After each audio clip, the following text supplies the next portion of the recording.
Assalamualaikum sahabat-sahabat yang dirahmati Allah. Hari ini saya akan menceritakan kisah nyata yang menggemparkan sebuah desa di Jawa Timur. Tentang seorang lintah darat yang hidup dalam keserakahan, menindas orang-orang miskin dengan bunga pinjaman yang mencekik.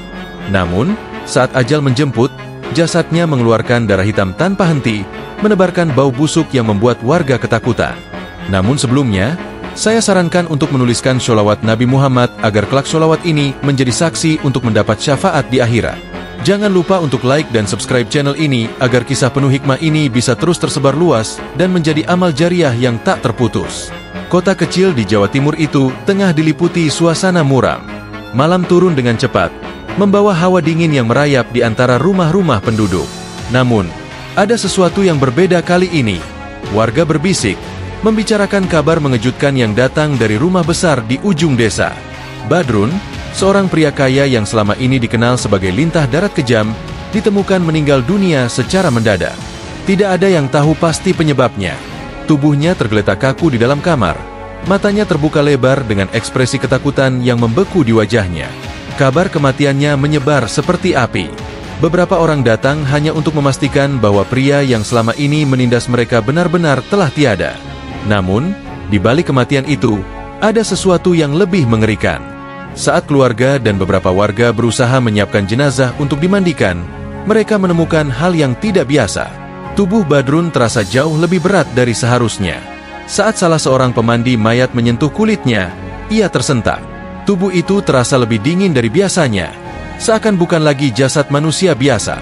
Namun, hal paling mengejutkan terjadi saat mereka mulai memandikannya. Air yang disiramkan ke tubuhnya berubah warna.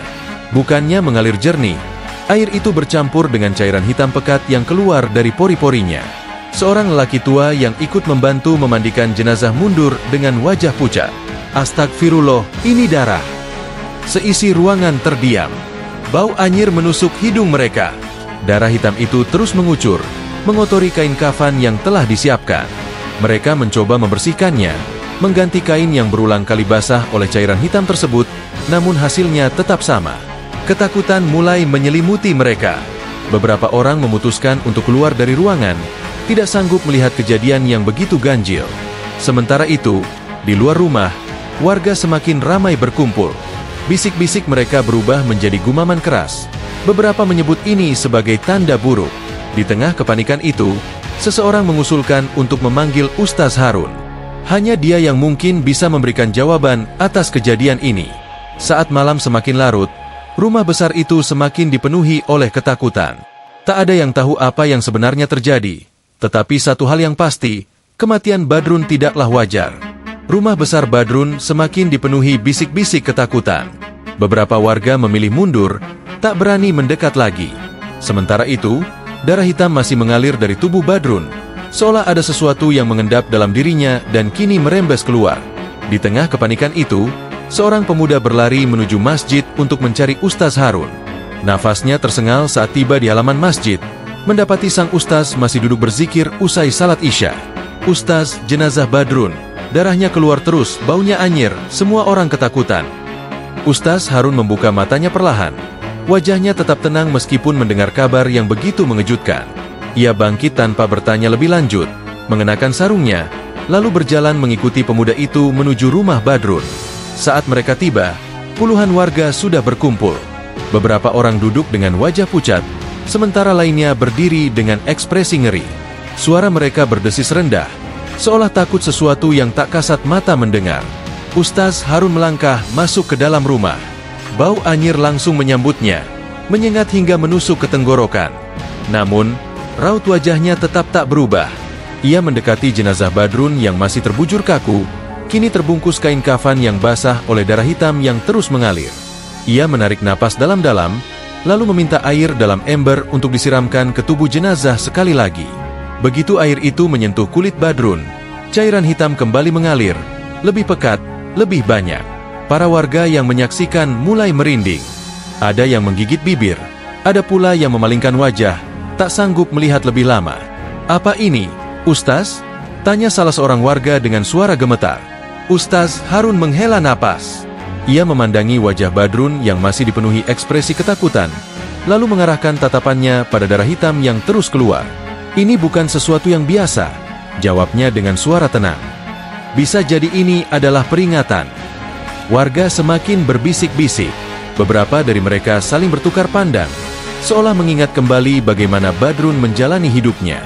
Ustaz Harun lalu meminta semua orang untuk beristighfar dan membaca ayat suci. Suara lirih mulai memenuhi ruangan, namun ketegangan tak juga surut. Saat bacaan terus dikumandangkan, sesuatu terjadi. Darah hitam yang tadinya mengalir deras, tiba-tiba bergelembung, seakan mendidih di atas kulit jenazah. Seketika, ruangan dipenuhi bau busuk yang lebih menyengat dari sebelumnya. Beberapa warga tersentak, mundur ketakutan. Seorang ibu tua jatuh terduduk, tubuhnya bergetar hebat. Ustaz Harun tetap berdiri di tempatnya, wajahnya tetap tenang. Namun, dalam hatinya, ia tahu, sesuatu yang lebih mengerikan mungkin akan segera terjadi. Suasana di dalam rumah besar Badrun semakin mencekam. Darah hitam yang semula hanya mengalir kini tampak bergelembung seperti air mendidih.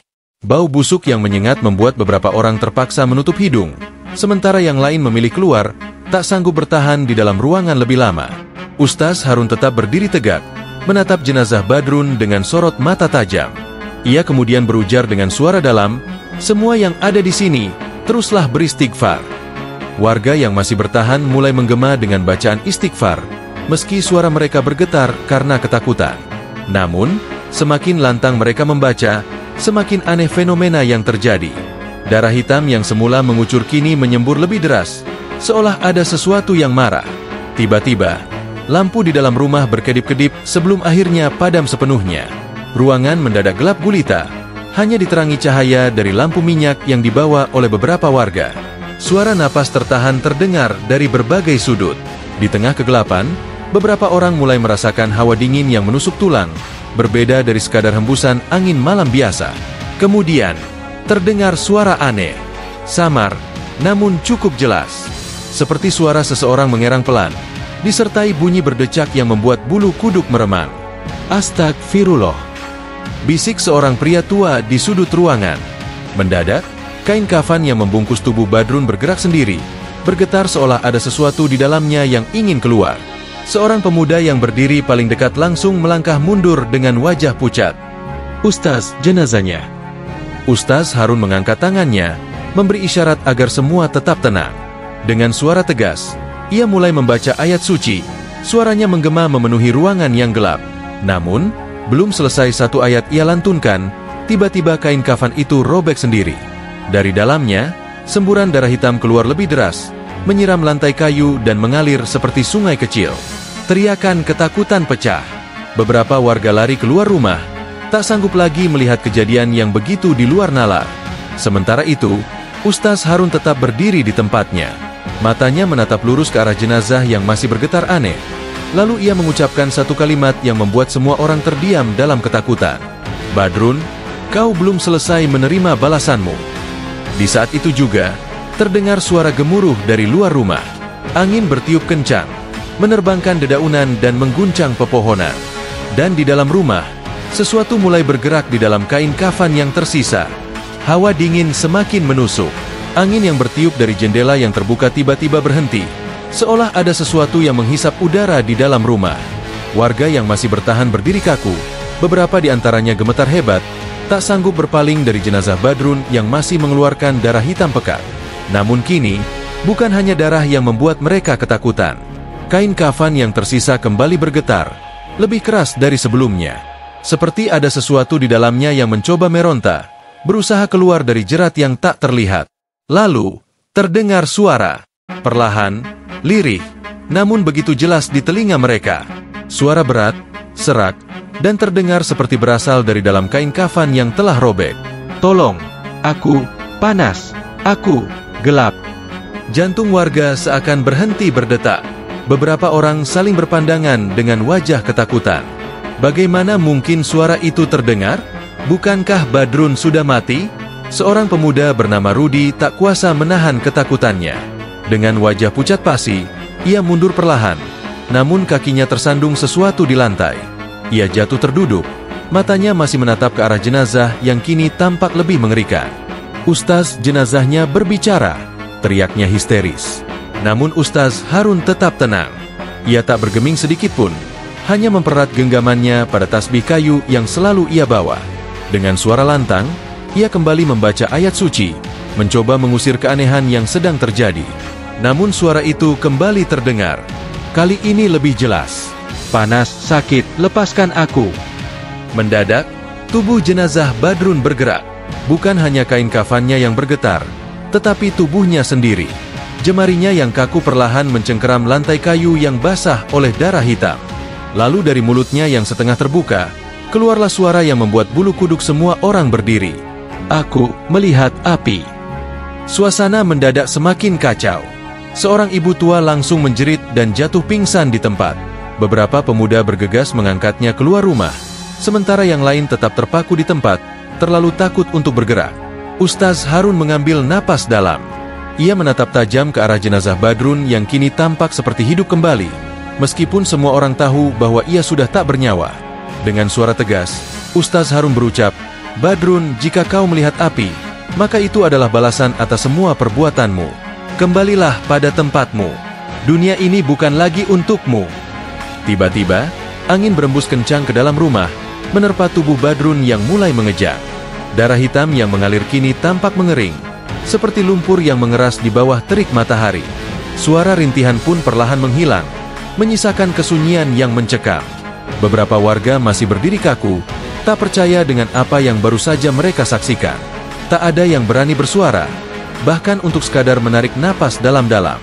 Namun, sebelum mereka bisa merasa lega, tiba-tiba sesuatu yang jauh lebih mengerikan terjadi. Mulut Badrun yang sudah kaku tiba-tiba bergerak, dan kali ini, bukan hanya suara yang keluar. Dari dalam tenggorokannya, perlahan muncul sesuatu yang membuat semua orang mundur dengan ngeri. Suasana di dalam rumah Badrun semakin mencekam. Semua mata tertuju pada jenazah yang seharusnya sudah tak bernyawa, tetapi kini tampak bergerak dengan cara yang tak wajar.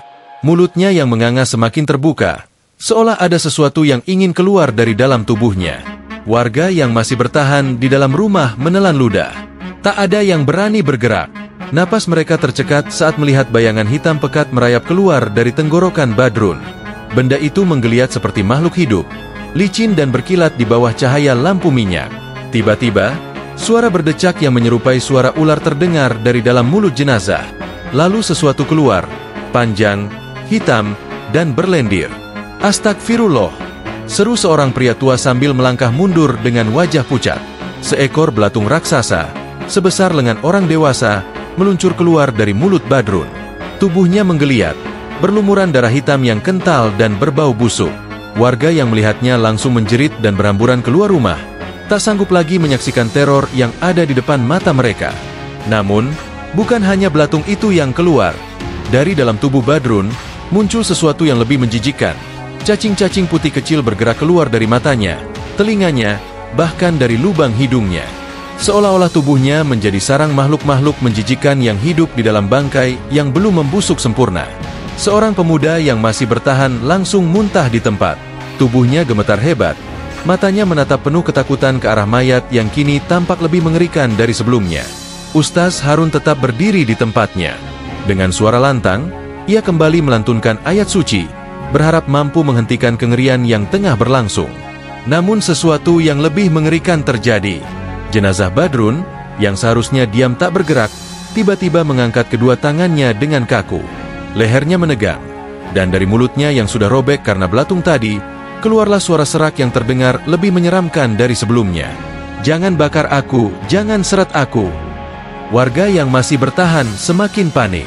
Beberapa langsung lari terbirit-birit, sementara yang lain jatuh terduduk dengan wajah pucat pasi.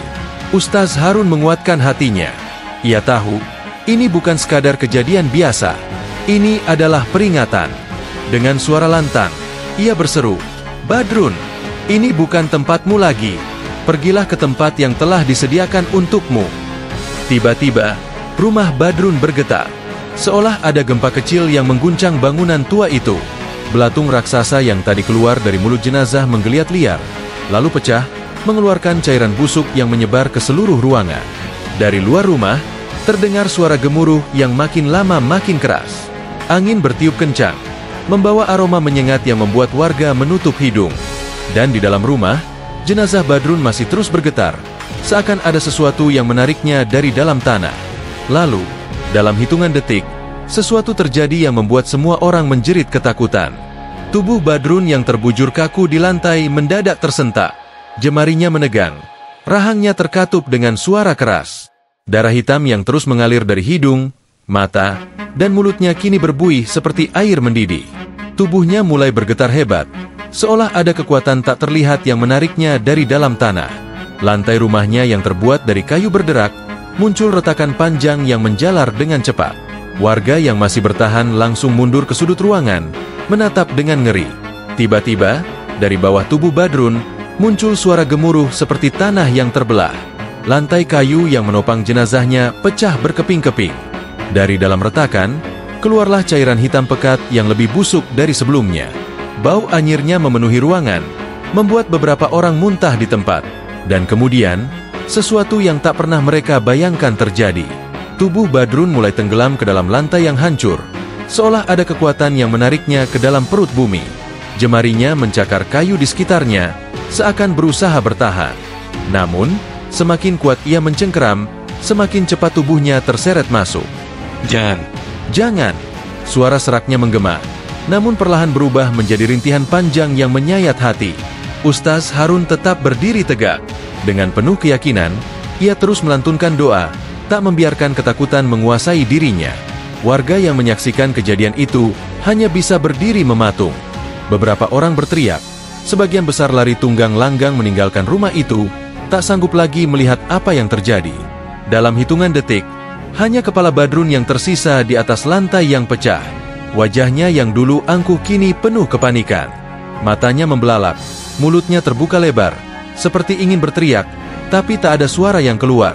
Dan kemudian, blep, kepala itu tersedot ke dalam tanah, menghilang sepenuhnya.